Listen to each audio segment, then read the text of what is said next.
From Keene in the Shire, the Liberty Media capital of the world, this is Daryl W. Perry, host of FPP Radio News for Saturday, July 18th, 2015. Silver is trading at $14.88 per ounce. Gold is valued at $1,134 per ounce. And according to BitcoinAverage.com, the average price of Bitcoin is $280.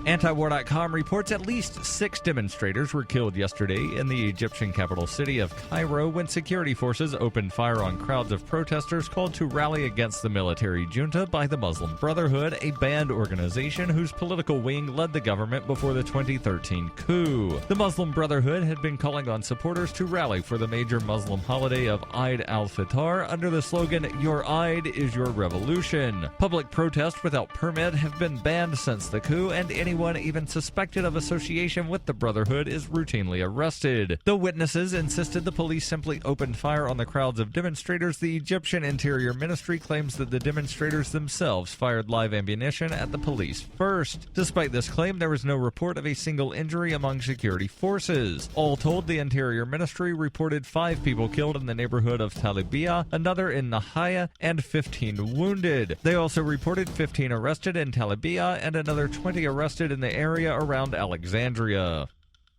For over 35 years, Robertson Roberts has been a trusted source for buying and selling your investment-grade precious metals. They also take Bitcoin for precious metal purchases and permanently removed the minimum purchase order for all orders paid in the digital currency. Call Robertson Roberts today for knowledgeable advice on investing and a forward-thinking approach to new technologies. 850-478-5270 or online at rrbi.co. UPI reports a fast-moving wildfire in Southern California jumped a freeway Friday, setting several vehicles on fire and sending clouds of billowing black smoke into the air. The so-called North Fire reached the 15 freeway in the Cajon Pass between San Bernardino and San Gabriel Mountains Friday afternoon. It started around 2:30 p.m. local time and had consumed about 500 acres by 3:45. Drivers were forced to abandon their vehicles on the crowded freeway just before rush hour, and fire crews were delayed in their arrival at the scene by traffic. Meanwhile, fire officials ordered evacuations of the Baldy Creek area north and west of Freeway 15. Helicopters dropped fire retardant on the burning vehicles as some of the drivers looked on from the freeway shoulder. Josh Wilkins with the San Bernardino County Fire Department told KTLA-TV in Los Angeles high winds reached between 40 and 45 miles per hour and caused the blaze to spread. It's not clear if anyone had been injured in the blaze. Freeway 15 is the main route between Los Angeles and Las Vegas. You can support FPP Radio by joining the Fans program. Fans are friends, allies, and Numeri supporters. Fans help FPP afford to produce more original content. You can join the Fans program for as little as $3 per month or any amount of Bitcoin per month, thanks to the recurring payment options provided by Coinbase. To learn more or to join the Fans program, visit fans.fppradio.com.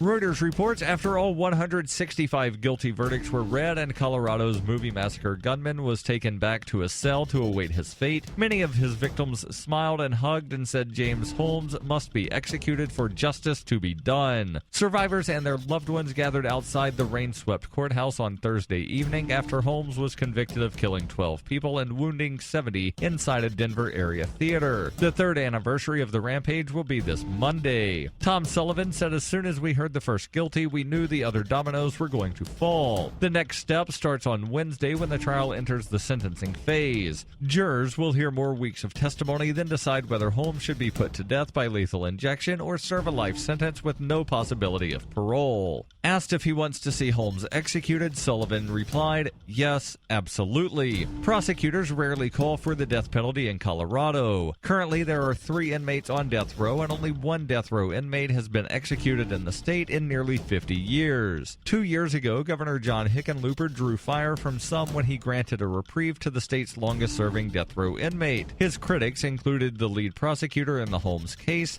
District Attorney George Brockler. Holmes remained expressionless, hands thrust into pockets throughout the hour it took the judge to read guilty after all 165 charges. This has been FPP Radio News, online at fppradio.com.